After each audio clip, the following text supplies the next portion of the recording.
தமிழ் தொலைக்காட்சி நேயர்களுக்கு வணக்கம். செய்திகளை வழங்குவதற்காக நான் ராஜகோபாலன் சத்யநாராயணன். முதலில் இந்நேரத்திற்கான தலைப்புச் செய்திகளை தற்போது பார்க்கலாம்.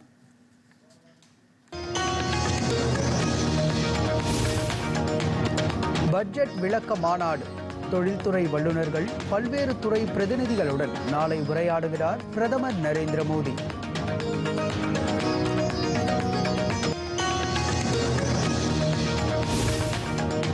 இந்திய பெருங்கடல் பகுதியில் கடல்சார் பாதுகாப்பை வலுப்படுத்த முன்னுரிமை.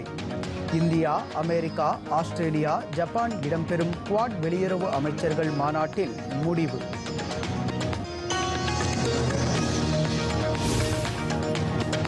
மதுபான கொள்கை முறைகேடு வழக்கு.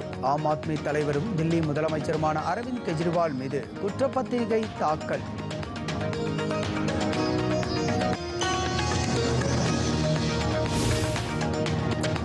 தனியார் கல்லூரிகள் வணிக நோக்குடன் செயல்படுவதை தவிர்க்க வேண்டும். ஆளுநர் RN ரவி வலியுறுத்தல்.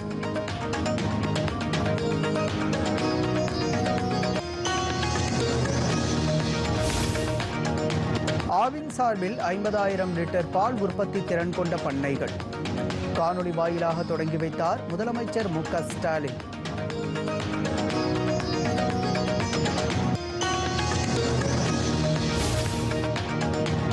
கிளைச்சிறைகளை மூட தமிழ்நாடு அரசு முயற்சிப்பதை கைவிட வேண்டும். மாநில பாஜக தலைவர் அண்ணாமலை வலியுறுத்தல்.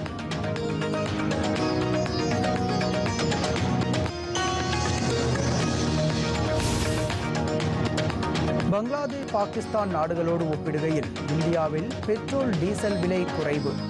மாநிலங்களவையில் அமைச்சர் ஹர்தீப் சிங் பூரி.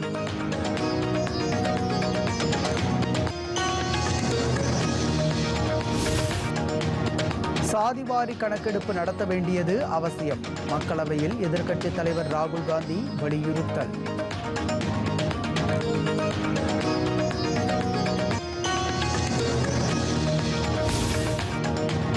ஹிஸ்புல்லா போராளிகள் நடத்திய ராக்கெட் குண்டுவீச்சில் இஸ்ரேலிய சிறுவர்கள் 12 பேர் பலி. பதிலடி பற்றி முடிவெடுக்க பிரதமர் பெஞ்சமின் நெதன்யாகுவுக்கு அதிகாரம்.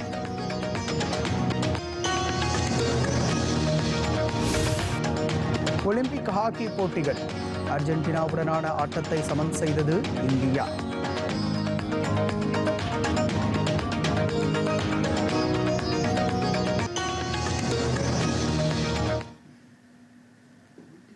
செய்திகளை இனி விரிவாக பார்க்கலாம். தில்லியில் நாளை நடைபெறும் பட்ஜெட் விளக்க மாநாட்டின் தொடக்க அமர்வில் பிரதமர் நரேந்திர மோடி உரையாற்ற உள்ளார். இந்திய தொழில் கூட்டமைப்பின் சார்பில் தில்லியில் இந்த மாநாட்டிற்கு ஏற்பாடு செய்யப்பட்டுள்ளது.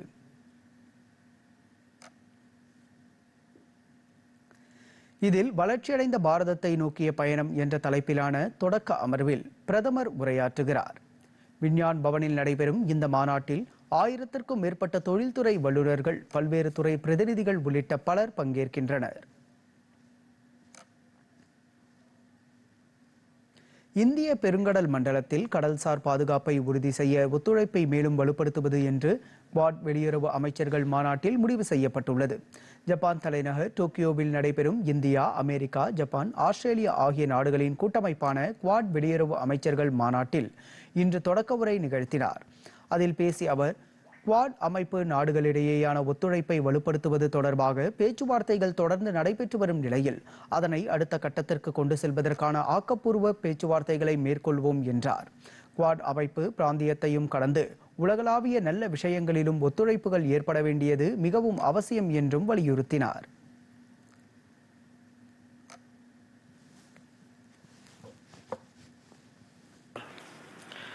But we have significant additional responsibilities as well.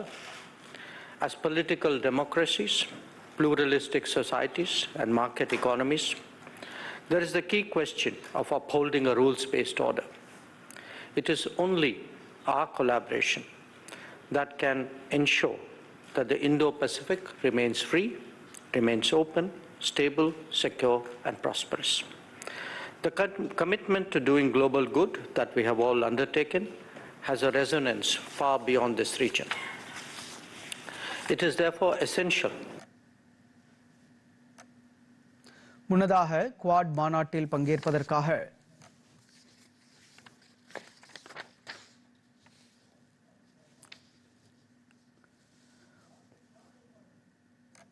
முன்னதாக குவாட் மாநாட்டில் பங்கேற்பதற்காக டோக்கியோ சென்றுள்ள ஆஸ்திரேலிய வெளியுறவு அமைச்சரையும் அமைச்சர் ஜெய்சங்கர் சந்தித்து இருதரப்பு நல்லுறவுகள் குறித்து பேச்சுவார்த்தை நடத்தினார்.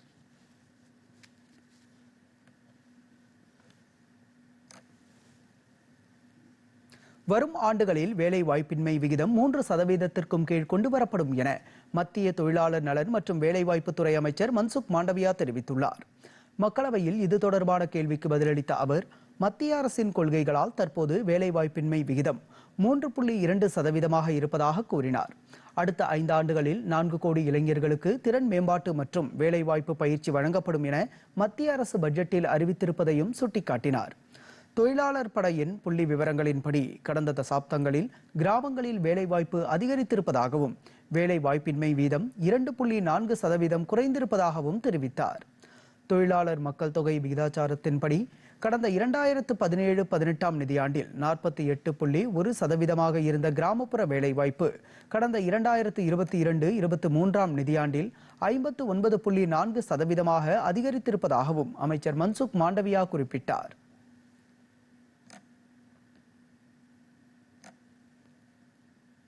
தில்லியில் IAS பயிற்சி மையத்தில் தண்ணீரில் மூழ்கி உயிரிழந்திருப்பதற்கு அந்த மையத்தின் அலட்சிய போக்கே காரணம் என்று மத்திய அரசு கூறியுள்ளது.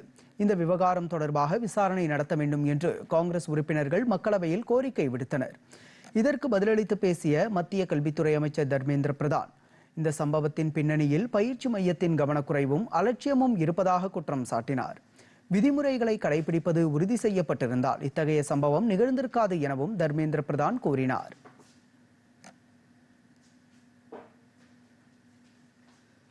நாட்டில் சாதிவாரி கணக்கெடுப்பு நடத்த வேண்டியது அவசியம் என மக்களவை எதிர்க்கட்சித் தலைவர் ராகுல் காந்தி வலியுறுத்தியுள்ளார். பட்ஜெட் மீதான விவாதத்தில் கலந்து கொண்டு உரையாற்றிய அவர், வளர்ச்சிக்கு வித்திடுவதற்கு மகாத்மா காந்தி தேசிய ஊரக வேலைவாய்ப்பு உறுதி திட்டம், பசுமை புரட்சி உள்ளிட்ட அம்சங்களில் அனைத்து தரப்பினரும் ஒருங்கிணைந்து செயல்பட வேண்டியது அவசியம் என்றார். விவசாயிகளின் விளைபொருட்களுக்கு குறைந்தபட்ச ஆதரவு விலையை சட்டப்பூர்வமாக உறுதி செய்யும் திட்டத்திற்கு இண்டி கூட்டணி ஆதரவு அளிக்கும் என்றும் ராகுல் காந்தி கூறினார்.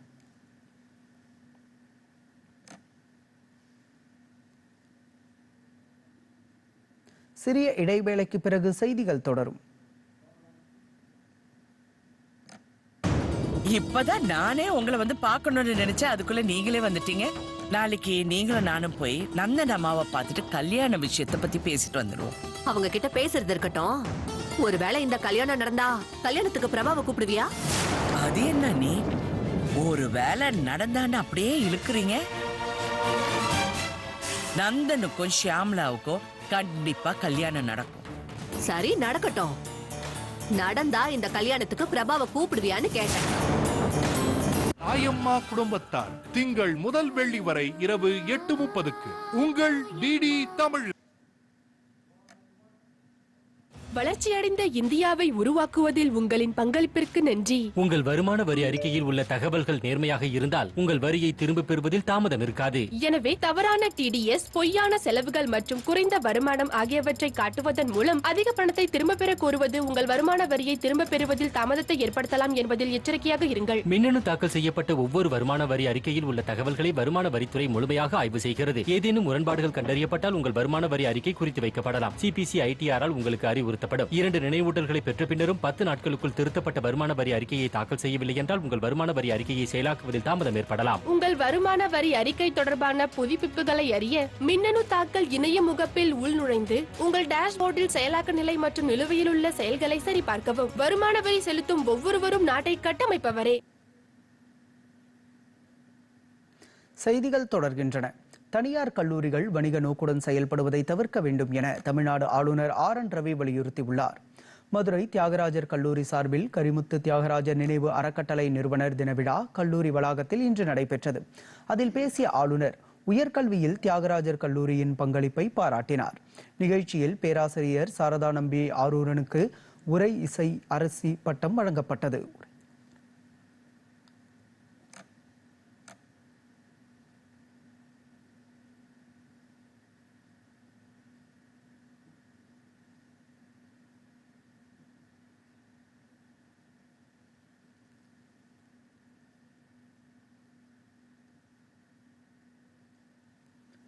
ஊரக வளர்ச்சி மற்றும் ஊராட்சித்துறை அலுவலர்களின் பயன்பாட்டிற்காக 35,25,00,000 ரூபாய் மதிப்பிலான 391 வாகனங்களை வழங்கிடும் அடையாளமாக 10 வாகனங்களை கொடியசைத்து முதலமைச்சர் மு க ஸ்டாலின் தொடங்கி வைத்தார்.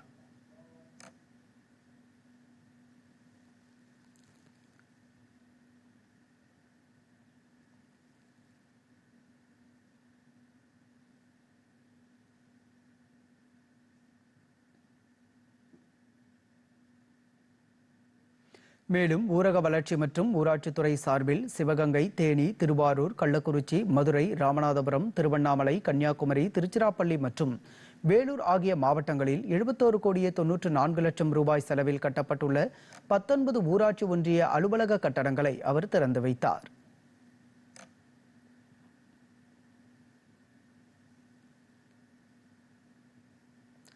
சமூக நலன் மற்றும் மகளிர் உரிமைத்துறையின் சார்பில் திருநங்கைகளின் நலனிற்காக சிறப்பான முறையில் சேவை புரிந்ததற்கான 2024ஆம் ஆண்டிற்கான சிறந்த திருநங்கை விருதினை கன்னியாகுமரி மாவட்டத்தைச் சேர்ந்த திருநங்கை சந்தியா தேவிக்கு முதலமைச்சர் வழங்கினார்.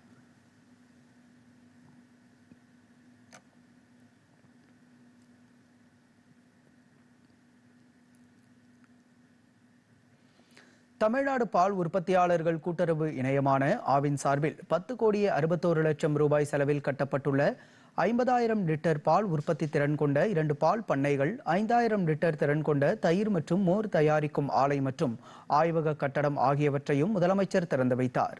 மேலும் கடலூர் மாவட்டம் பொடையூரில் 33 கோடி ரூபாய் மதிப்பீட்டில் கால்நடை தீவன தொழிற்சாலை அமைக்கும் பணிக்கும் முதலமைச்சர் மு க ஸ்டாலின் அடிக்கல் நாட்டினார்.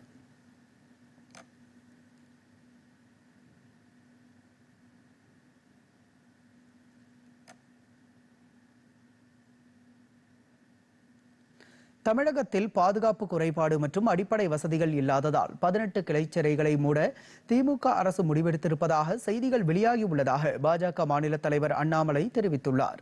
இது தொடர்பாக எக்ஸ் வலைதளத்தில் அவர் வெளியிட்டுள்ள அறிக்கையில், அடிப்படை வசதிகளை மேம்படுத்தவோ பாதுகாப்பு ஏற்பாடுகளை சரி செய்யவோ நடவடிக்கைகள் எடுக்காமல் கிளைச்சிறைகளை மூட முடிவெடுத்திருப்பது திமுகவின் அடிப்படை நிர்வாகத்திறனை கேள்விக்கு உள்ளாக்குவதாக குறிப்பிட்டுள்ளார். தமிழகத்தில் குற்றச்சம்பவங்களும் சட்டம் ஒழுங்கு சீர்கேடுகளும் அதிகரித்து வருகையில் சிறைச்சாலைகளில் கைதிகளின் எண்ணிக்கையும் அதிகரித்து வருகிறது என்றும், இருக்கும் சிறைச்சாலைகளை முறையாக பராமரிக்காமல் மூட முடிவு செய்திருப்பது இதர சிறைச்சாலைகள் மற்றும் அங்கு பணிபுரியும் அதிகாரிகள் மீதான அழுத்தத்தை அதிகப்படுத்தவே செய்யும் என்றும் அவர் கூறியுள்ளார். கிளை சிறைச்சாலைகளை மூடும் நடவடிக்கையை கைவிட்டு அவற்றின் பாதுகாப்பை அதிகரித்து அடிப்படை வசதிகளை மேம்படுத்தும் நடவடிக்கைகளை மேற்கொள்ள வேண்டும் என்று வலியுறுத்தியுள்ளார்.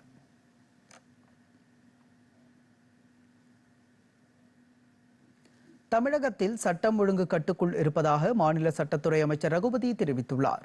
சென்னை தலைமைச் செயலகத்தில் இன்று செய்தியாளர்களிடம் பேசிய அவர் இவ்வாறு கூறினார். முன்விரோதம் காரணமாக நிகழ்ந்த கொலை சம்பவத்தை அரசியல் காரணத்திற்காக எதிர்க்கட்சித் தலைவர் எடப்பாடி பழனிசாமி விமர்சிப்பதாகவும் அமைச்சர் ரகுபதி விமர்சித்தார்.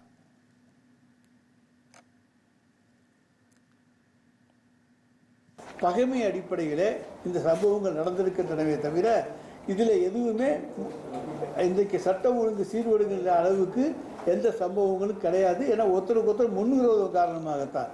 சட்டம் ஒழுங்கை இன்றைக்கு நாங்கள் சிறப்பாக பேணி பாதுகாப்பதால் தான் இந்தியாவிலேயே முதன்மையான மாநிலமாக நம்முடைய தமிழ்நாடு இன்றைக்கும் இருக்கிறது என்பதை யாரும் மறந்துவிட முடியாது, மறுக்கவும் முடியாது. ஆனால் எடப்பாடி பழனிசாமி போன்றவர்கள் இதை வேறு விதமாக வேறு கோணத்தில் இதை மாற்றிவிட்டு இந்த தமிழகத்தை பின்னோக்கி தள்ளிவிட முடியுமா என்று கனவு காண்கிறார்கள். அவர்களுடைய கனவு ஒரு காலத்திலும் பலிக்காது. மதுபான கொள்கை முறைகேடு வழக்கில் ஆம் ஆத்மி தலைவரும் தில்லி முதலமைச்சருமான அரவிந்த் கெஜ்ரிவாலுக்கு எதிராக சிபிஐ குற்றப்பத்திரிகை தாக்கல் செய்துள்ளது. இந்த வழக்கில் கடந்த மாதம் 26ஆம் தேதி கைது செய்யப்பட்ட அரவிந்த் கெஜ்ரிவால் திகார் சிறையில் அடைக்கப்பட்டுள்ளார். இதில் தொடர் விசாரணை மேற்கொண்டு வரும் சிபிஐ இன்று அரவிந்த் கெஜ்ரிவாலுக்கு எதிராக ரோஸ் அவென்யூ நீதிமன்றத்தில் குற்றப்பத்திரிகை தாக்கல் செய்துள்ளது.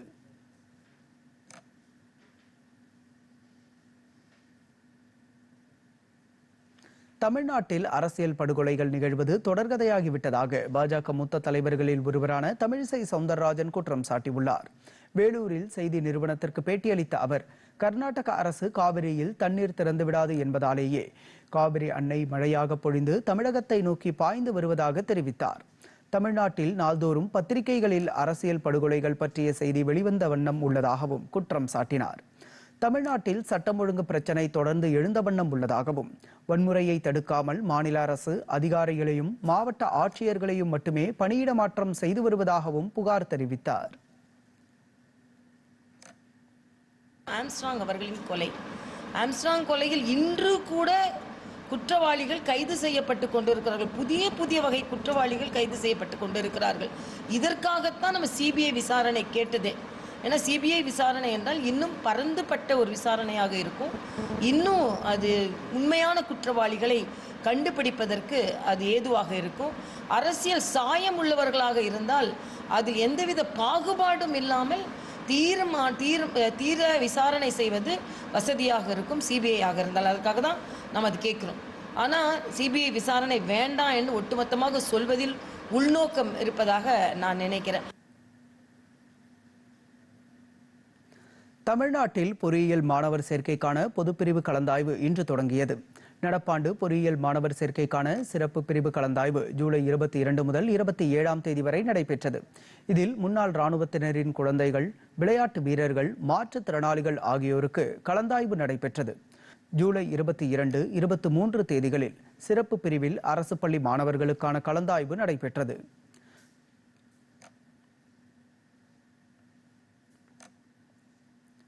இதற்கு 710 இடங்கள் ஒதுக்கப்பட்டிருந்தன.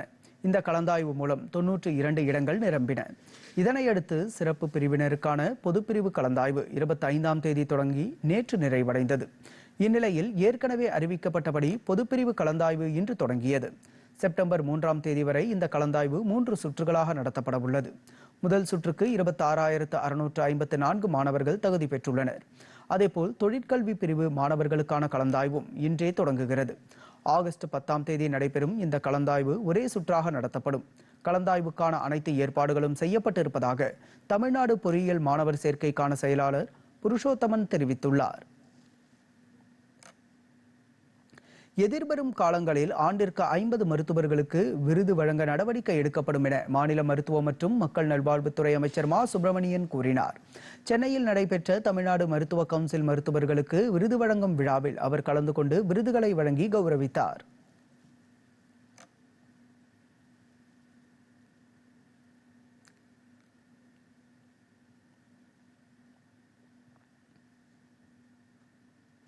இவ்விழாவில் பேசிய அமைச்சர் மா சுப்பிரமணியன் மருத்துவத்துறையின் சார்பில் செயல்படுத்தப்படும் திட்டங்களை பட்டியலிட்டார். அவற்றில் சிறுநீரகம் காப்போம், தொழிலாளர்களை தேடி மருத்துவம், இதயம் காப்போம், மக்களை தேடி மருத்துவம் உள்ளிட்ட திட்டங்கள் வேறு எந்த மாநிலத்திலும் இல்லாமல் தமிழ்நாட்டில் செயல்படுத்தப்பட்டிருப்பதாகவும் குறிப்பிட்டார்.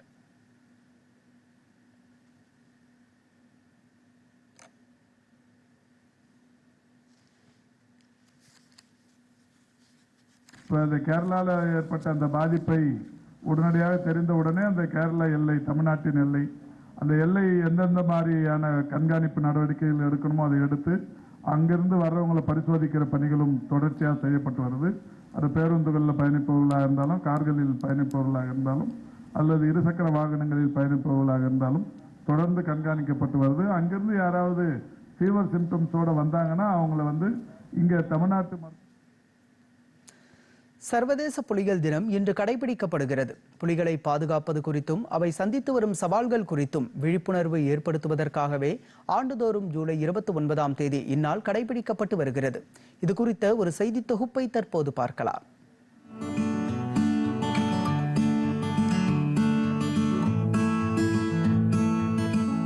காட்டுயிர்களில் மிகவும் கம்பீரமானதும் இந்திய தேசிய விலங்குமான புலிகளில் வெள்ளை புலி, வங்கப்புலி, சைபீரியன் புலி, சுமத்ரன் புலி, இந்தோ சீன புலி, தென்சீன புலி, மலையன் புலி என வகைகள் உண்டு.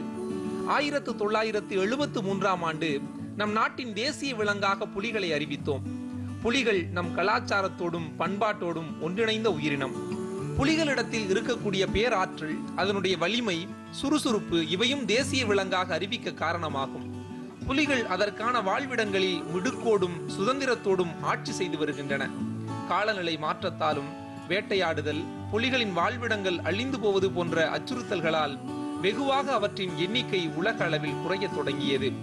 கடந்த 2010ஆம் ஆண்டு ரஷ்யாவின் செயின்ட் பீட்டர்ஸ்பர்க் நகரில் நடைபெற்ற புலிகள் மாநாட்டில் தங்களது நாட்டின் காடுகளில் புலிகளை கொண்ட நாடுகள் பங்கேற்று அவற்றை பாதுகாப்பதன் அவசியம் குறித்து சிந்தித்தனர்.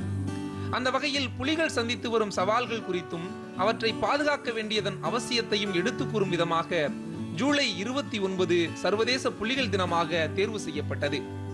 புலிகள் இந்தியாவில் 16 முதல் 17 மாநிலங்களில் வசித்து வருகின்றன. உலகம் முழுவதும் ரஷ்யா, பூட்டான் உள்ளிட்ட 13 நாடுகளில் மட்டுமே அவை உள்ளன. உலகம் முழுவதும் இருக்கக்கூடிய புலிகளில் 80% இந்தியாவில் மட்டுமே உள்ளன. கடந்த 2022ஆம் ஆண்டு கணக்கெடுப்பின்படி இந்தியாவில் 3682 புலிகள் வசித்து வருகின்றன. இந்தியாவில் 54 புலிகள் காப்பகங்கள் அரசால் அமைக்கப்பட்டு அவை பாதுகாக்கப்பட்டு வருகின்றன. தமிழகத்தில் சத்தியமங்கலம், முதுமலை, களக்காடு முண்டந்துறை, ஆனைமலை, ஸ்ரீவில்லிபுத்தூர் மேகமலை புலிகள் காப்பகம் என 5 புலிகள் காப்பகங்கள் உள்ளன.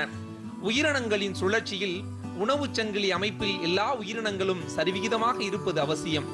புலிகளை வளர்ப்பதன் மூலம் மிகப்பெரிய காடுகளை நம்மால் உருவாக்க முடியும், பாதுகாக்க முடியும்.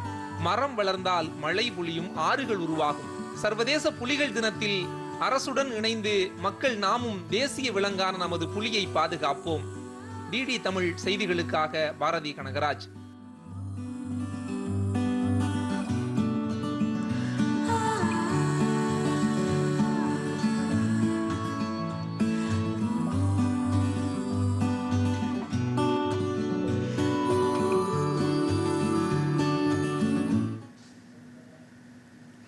மேட்டூர் அணையின் நீர்மட்டம் 118.2 அடியாக உயர்ந்துள்ள நிலையில் நீர்வரத்து 1,00,000 கனஅடியாக குறைந்துள்ளது.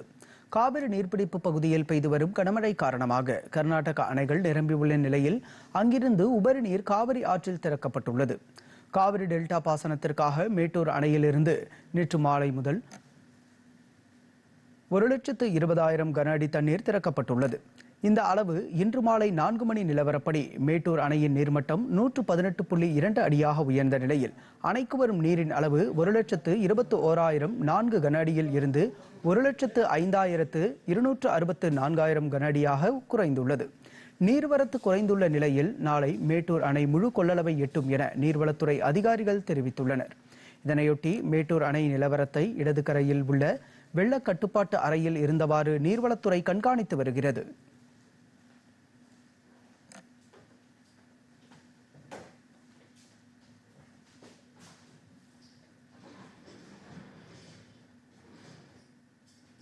லெபனானை ஒட்டியுள்ள கோலன் ஹைட்ஸ் பகுதியில் கால்பந்து விளையாடி கொண்டிருந்த இஸ்ரேலிய சிறுவர்கள் 12 பேர் லெபனானில் இருந்து ஏவப்பட்ட ராக்கெட் தாக்குதல் காரணமாக கொல்லப்பட்டனர். இதனால் அப்பகுதியில் போர் பதற்றம் அதிகரித்துள்ளது. இந்த தாக்குதலுக்கு ஈரான் ஆதரவுடன் லெபனானில் இருந்து செயல்படும் ஹிஸ்புல்லா காரணமாக இருக்கலாம் என்று இஸ்ரேல் கூறுகிறது. ஆனால் அதனை ஹிஸ்புல்லா மறுத்து வருகிறது. இந்நிலையில் இந்த தாக்குதலுக்கு பதிலடி வழங்குவது தொடர்பான முடிவை எடுக்கும் அதிகாரத்தை இஸ்ரேல் பிரதமர் பெஞ்சமின் நெத்தன்யாகுவுக்கு வழங்கி பாதுகாப்பு விவகாரங்களுக்கான அந்நாட்டு அமைச்சரவை தீர்மானம் வழங்கியுள்ளது.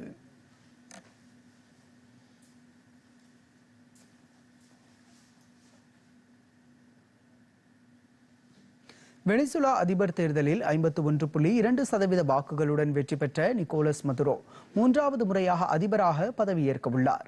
வெனிசுலா நாட்டில் நேற்று அதிபர் தேர்தல் நடைபெற்றது. நிக்கோலஸ் மதுரோவுக்கும் எட்மண்டோ கால்சலஸுக்கும் இடையே கடுமையான போட்டி நிலவிய நிலையில் நிக்கோலஸ் மதுரோ 51.2% வாக்குகளும் எட்மண்டோ 44.2% வாக்குகளும் பெற்றனர். 10 வேட்பாளர்கள் போட்டியிட்ட நிலையில் 21.6 மில்லியன் மக்கள் வாக்களித்து நிக்கோலஸ் மதுரோவை அதிபராக தேர்ந்தெடுத்துள்ளனர். தேர்தல் முடிவுகள் குறித்து அந்நாட்டு எதிர்க்கட்சிகள் தங்களுடைய எதிர்ப்பை தெரிவித்து வருகின்றன.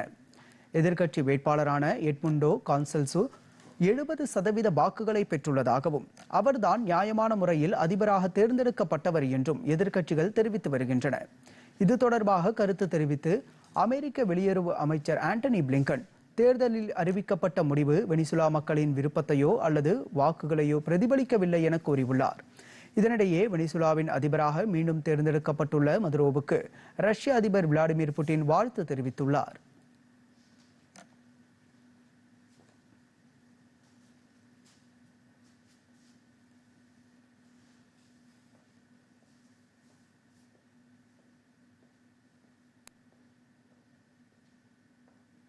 அமெரிக்காவின் வடக்கு கலிபோர்னியாவில் பரவி வரும் காட்டுத்தீயை கட்டுப்படுத்தும் பணியில் நூற்றுக்கணக்கான தீயணைப்பு வீரர்கள் போராடி வருகின்றனர்.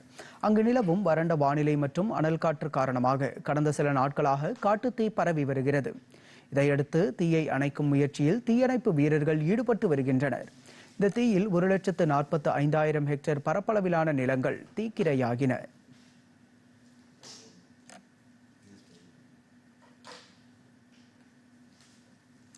இனி வருவது வணிகச் செய்திகள்.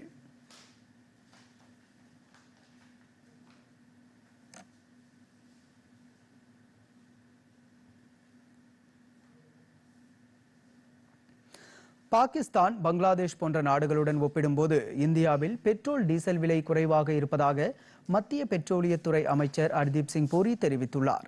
மாநிலங்களவையில் இது தொடர்பான கேள்விக்கு பதிலளித்து பேசிய அவர், இலங்கை, நேபாளம் போன்ற நாடுகளில் இந்தியாவை விட பெட்ரோல் டீசல் விலை அதிகமாக இருப்பதை சுட்டிக்காட்டினார்.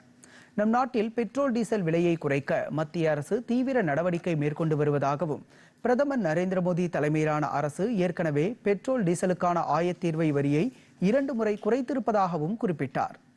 2030ஆம் ஆண்டின் இறுதிக்குள் 25% எத்தனால் கலப்பு பெட்ரோலை பயன்பாட்டிற்கு கொண்டுவர மத்திய அரசு திட்டமிட்டிருப்பதாகவும் ஹர்தீப் சிங் பூரி கூறினார். அதே சமயத்தில் எத்தனால் கலப்பு டீசல் என்பது பரிசோதனை நிலையில் இருப்பதால் தற்போதைக்கு அதனை பயன்பாட்டிற்கு கொண்டுவரும் எண்ணம் மத்திய அரசுக்கு இல்லை என்றும் குறிப்பிட்டார்.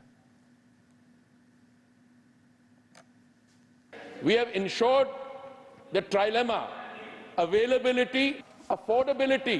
Prices have actually come down during this period. And sustainability, our biofuel blending has gone up from 1.4% to 15%. We wanted 20% by 2030. We are going to do it in 25%.